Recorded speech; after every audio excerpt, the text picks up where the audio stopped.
បាទជំរាបសួរប្រិយមិត្តជាទីរាប់អានថ្ងៃនេះខ្ញុំនឹងលើកយកវីដេអូមួយអំពីរបៀបចូលទៅប្លុក account Telegram កុំឲ្យនរណាម្នាក់ដែលតែងតែឆាតឬក៏ទេមករំខានយើងជាញឹកញាប់បងប្អូនណាហើយបងប្អូនមានចិត្តចង់ប្លុកគាត់ឡើងឲ្យតាក់ទងមកយើងមួយរយៈបាទហើយកម្មវិធីនេះខ្ញុំបានធ្វើវីដេអូម្ដងរួចទៅហើយបងប្អូនណាប៉ុន្តែថ្ងៃនេះខ្ញុំលើកវីដេអូនេះសារជាថ្មីម្ដងទៀតចង់ធ្វើជាលម្អិតឲ្យបងប្អូនយល់ឲ្យបងប្អូនឆាប់ចាប់បាននឹងធ្វើកើតទាំងអស់គ្នាបងប្អូនណាបាទហើយបើសិនណាជាបងប្អូនបានទស្សនាឬក៏ចូលទៅមើលវីដេអូរបស់ខ្ញុំហើយពេញចិត្តបងប្អូនជួយ follow page like share ឬក៏ចុច subscribe channel YouTube ម្នាក់មួយផងបងប្អូនណាដើម្បីបងប្អូននឹងទទួលបានព័ត៌មាន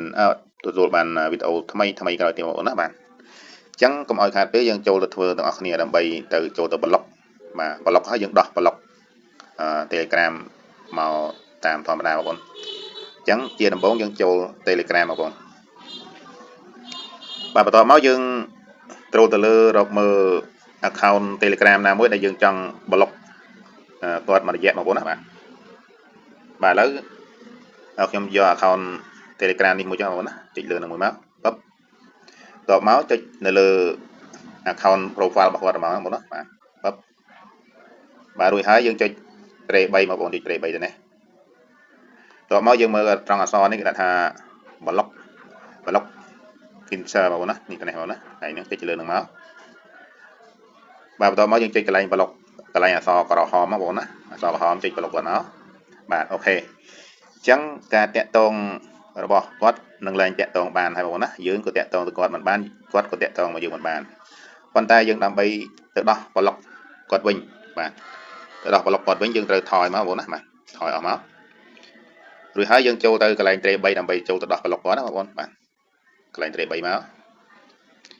បន្ទាប់មកចូលកន្លែង setting បាទរួចហើយយើងត្រូវទៅលើតិចបងប្អូនណាយើងចូលកន្លែងកូនសោសញ្ញាកូនសោបងប្អូនណាបើសិនណាជាបងប្អូនមិនចេះអង់គ្លេសបងប្អូនសញ្ញាចំណាំរូបទៅនេះបងប្អូនណាអាយ៉ាសំទោស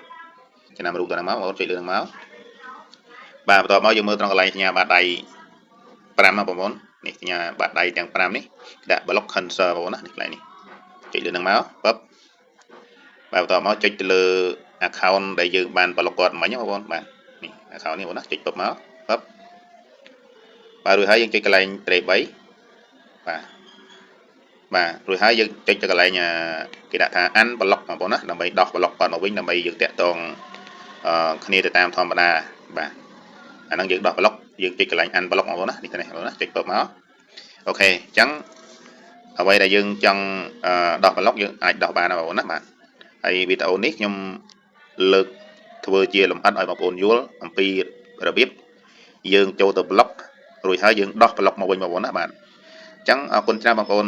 ដែលបានតាមដានវីដេអូនេះរហូតដល់ចប់បាទសូមកុំភ្លេចជួយ like share ឬក៏ follow page ចុច subscribe YouTube ម្នាក់មួយផងបងប្អូនណាសូមអរគុណច្រើនសូមជម្រាបលាបាទ